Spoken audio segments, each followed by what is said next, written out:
Companheiros e companheiras, hoje a nossa conversa preta será uma conversa preta muito especial. Estou fazendo o lançamento do meu livro, Os Descaminhos da Tolerância, o Afro-Brasileiro e o Princípio da Igualdade e da Isonomia no Direito Constitucional. Esta segunda edição, ela representa um quarto de século, ou seja, 25 anos depois da primeira edição dos Descaminhos da Tolerância. Para eu falar da segunda edição, é necessário traçar o histórico desta publicação, Os Descaminhos da Tolerância. Os Descaminhos da Tolerância, ele nasceu da minha dissertação de mestrado na Pontifícia Universidade Católica do Rio de Janeiro, sob a orientação do professor doutor Carlos Roberto de Siqueira Castro. Aprovada essa dissertação pela banca, foi sugerida a publicação. E assim que foi feita a primeira edição do livro dos Caminhos da Tolerância pela consagrada editora Lumen Juris. Este livro acabou se tornando uma obra obrigatória, né, no campo do direito constitucional e da sociologia jurídica com recorte racial. Uma das primeiras publicações sobre o tema.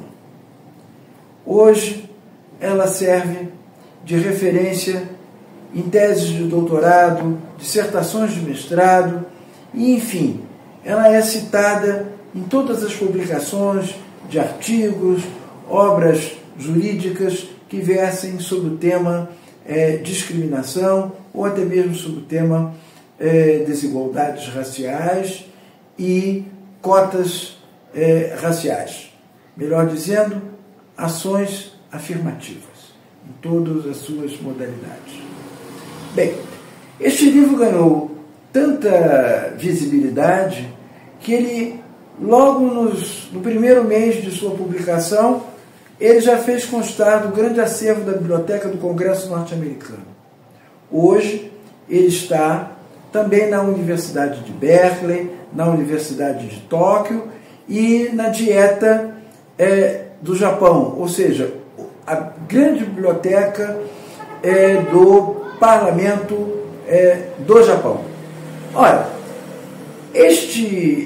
esta obra, ela se dedica a um estudo não só sociológico, mas também um estudo filosófico sobre a questão da igualdade, remontando desde Aristóteles até as teorias modernas sobre a justiça, né?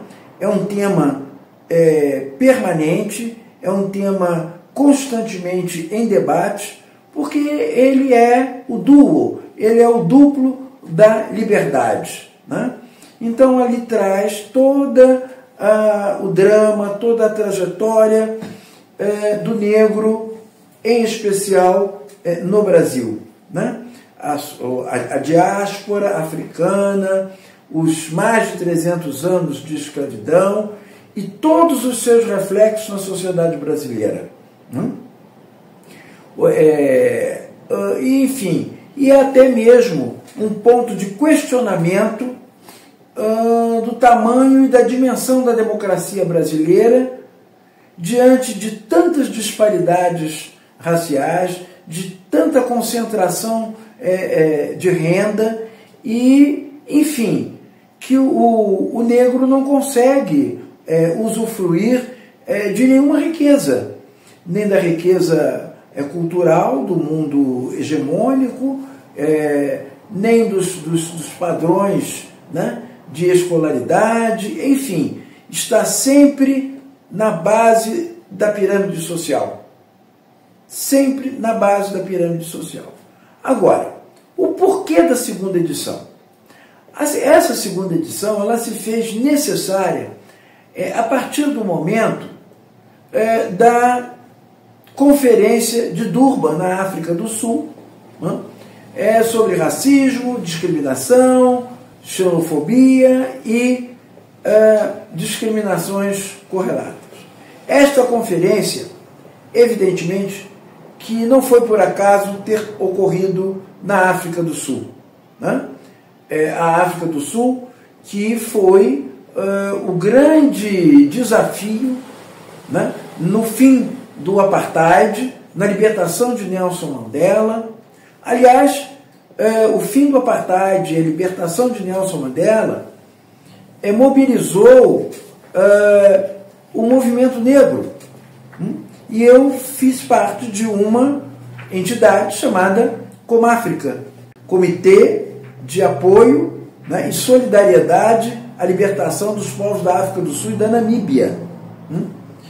Esta organização, ela se juntou a tantas outras organizações no mundo para pôr fim, né, ao regime apartheísta. Ora, esta conferência de Durban, né, sob os auspícios das Nações Unidas, ela foi de fundamental importância, né, porque na sua declaração ela trouxe as mais importantes questões que envolvem o negro em todo o planeta. Evidentemente que cada um, em cada lugar, com as suas especificidades.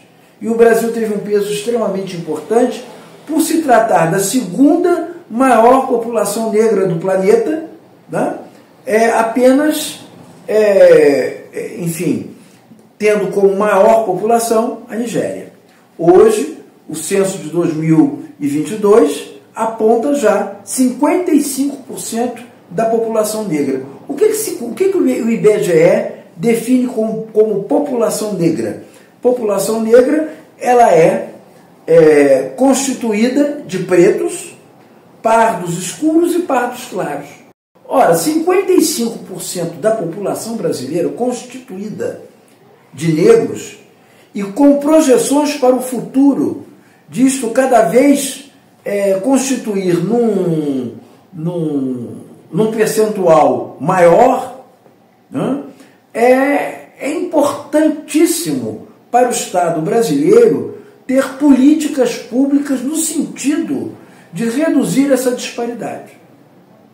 Agora, essa disparidade, ela não é só uma disparidade de natureza econômica, não é só uma disparidade de natureza social ou enfim, outras disparidades. Ela está associada a alguma coisa que diz respeito à própria estrutura da sociedade brasileira, que é o racismo estrutural, tão falado pelo nosso ministro dos Direitos Humanos, Silvio de Almeida, em seu livro Racismo Estrutural.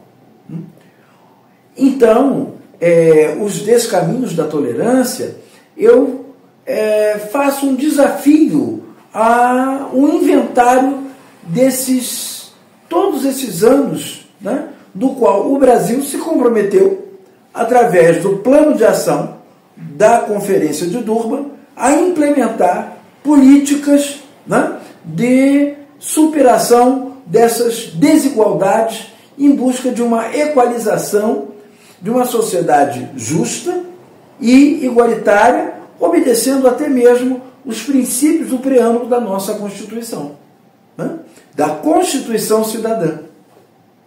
Ora, é preciso que o negro ele atinja esse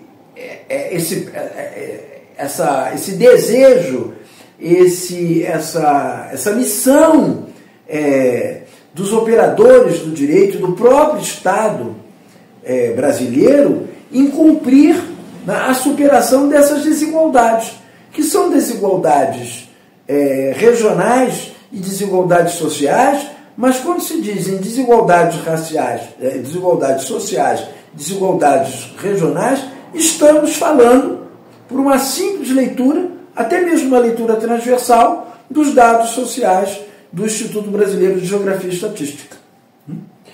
Então, houve avanços? Claro que houve avanços, né?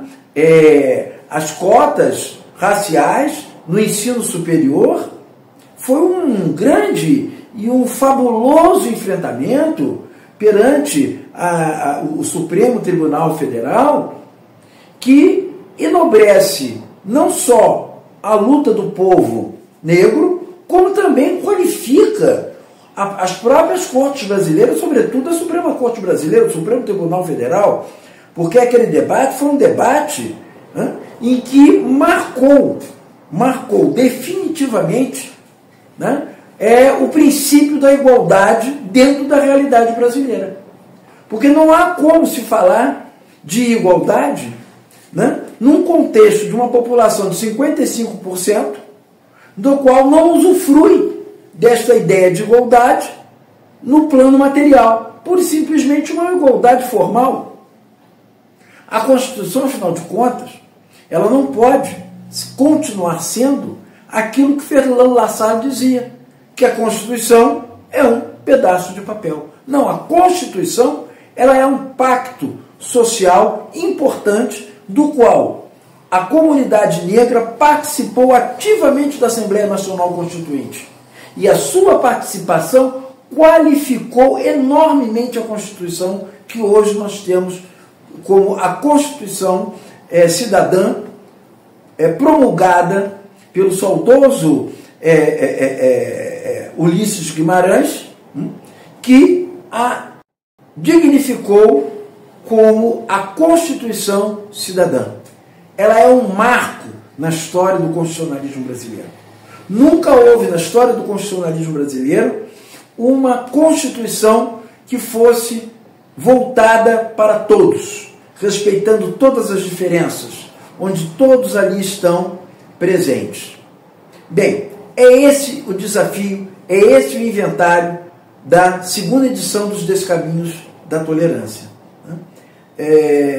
Eu tenho certeza que essa segunda edição será tão exitosa quanto a primeira edição.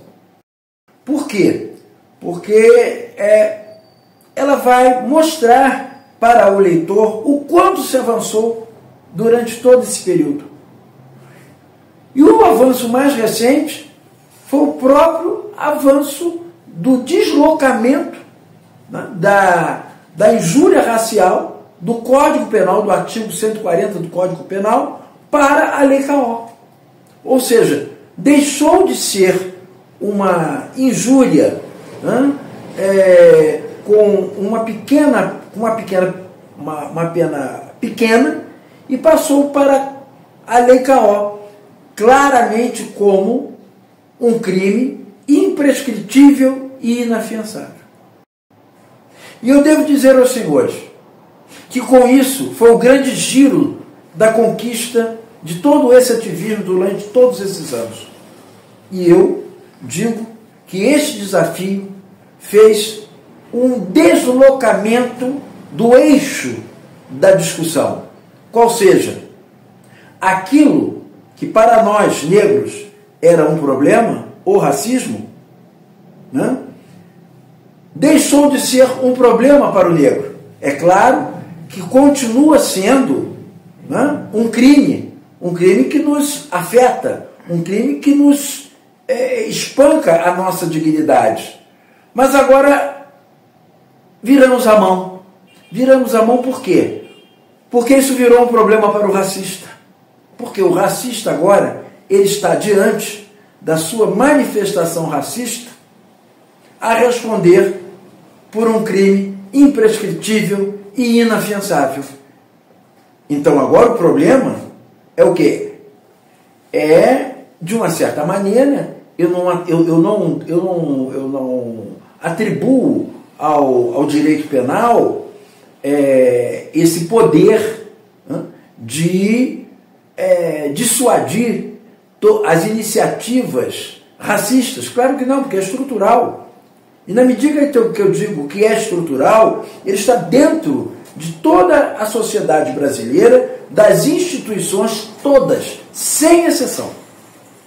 Todas, sem exceção. E é por isso que é necessário um letramento racial para que todas as instituições, vou enumerá-las: Poder Judiciário, Ministério Público, Defensoria Pública, Segurança Pública, todos precisam ter esta visão e este conhecimento sobre o que seja o racismo, Porque na medida em que isto passa a fazer parte, né, do conhecimento dessas instituições, o lidar com a problemática racial, ela se dará em outro nível, ela se dará de outra maneira, ela se dará de uma maneira na defesa da sociedade brasileira e o enfrentamento a algo que em qualquer país que esteja presente,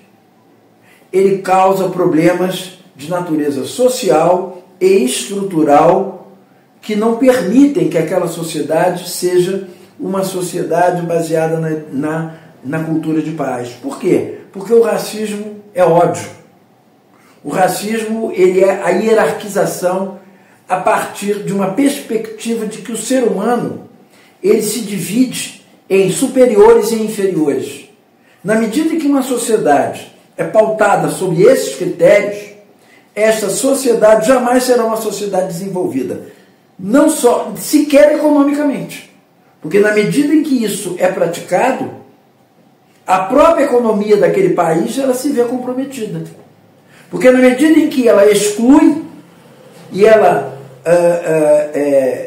trata aquelas pessoas como seres inferiores, ela não permite que aquela população contribua para o crescimento econômico, para o aumento do produto interno bruto, para, enfim, para qualificar aquelas pessoas para construir uma sociedade justa e solidária. Então, nós não teremos nenhum tipo de desenvolvimento se nós continuarmos a tratar o negro como algo inferior. E pior do que isto, vou apontar para vocês. O racismo hoje chegou no Brasil a tal ponto que ele se tornou uma estratégia genocida da juventude negra. Eu sempre digo, a cada 20 minutos morre um jovem negro executado. Não existe pena de morte no Brasil na ordem jurídica. Sim, não existe. Mas na prática ela está presente. Na periferia, nas comunidades, a morte está ali. A eliminação, ela está ali. E qual é a conclusão que nós chegamos disso? A conclusão é muito simples. Enquanto houve a escravidão, o negro era uma mercadoria cara. Ele era uma mercadoria cara. E todos aqueles que participaram do tráfico negreiro enriqueceram com aquilo. Quando veio a lei Eusébio de Queiroz, que proibiu o tráfico negreiro, aquilo cresceu absurdamente. Porque toda vez que se criminaliza alguma mercadoria, aquela mercadoria se torna algo extremamente caro. E eu vou mais além. O traficante de negros, era tão criminoso quanto os traficantes de drogas de hoje. Porque a comunidade internacional atribuiu ao tráfico negreiro um crime contra a humanidade. O Brasil foi o último país a abolir a escravidão. Ora, o Banco do Brasil hoje está sofrendo uma ação civil pública, uma investigação do Ministério Público sobre o seu papel de agente financeiro da mercantilização de escravos. Ora, então, não podemos de maneira nenhuma ignorar que o racismo do Brasil é estrutural. Se os próprios bancos públicos, principalmente o Banco do Brasil, financiava o comércio negreiro. As instituições financeiras, todas de hoje, elas têm um passado de enriquecimento pelo tráfico. E as elites brasileiras, as riquezas, e essa concentração de renda tão absurda na mão de pouquíssimos, são os mesmos que lá no passado foram os comerciantes de escravos. Aqueles que vendiam as pessoas. O negro era tal qual na ordem jurídica, ele era considerado um semovente, né? Ele constava dos inventários, ele constava dos testamentos, era um valor econômico, não era um ser humano. Então, quando você faz isso, você desumaniza. Eu gosto de dizer uma coisa assim muito simples. A nossa Constituição, ela fala que a dignidade é inerente ao ser humano. Ela é inerente à pessoa humana. Agora, me parece que essa palavra inerente, ela fica assim como se fosse uma palavra sem nenhum conteúdo. E ela representa um conteúdo extraordinário. Vocês imaginem, por exemplo, H2O. É um elemento químico, ela é água, certo? Se você tira o H, ela já não é mais água, ela é um outro elemento químico. Agora, vocês imaginem, a dignidade da pessoa humana, ela se dá, né, comparativamente da mesma maneira. Quando você subtrai, quando você retira do ser humano a sua dignidade, ele deixa de ser humano, porque aquilo é inerente, aquilo é inseparável.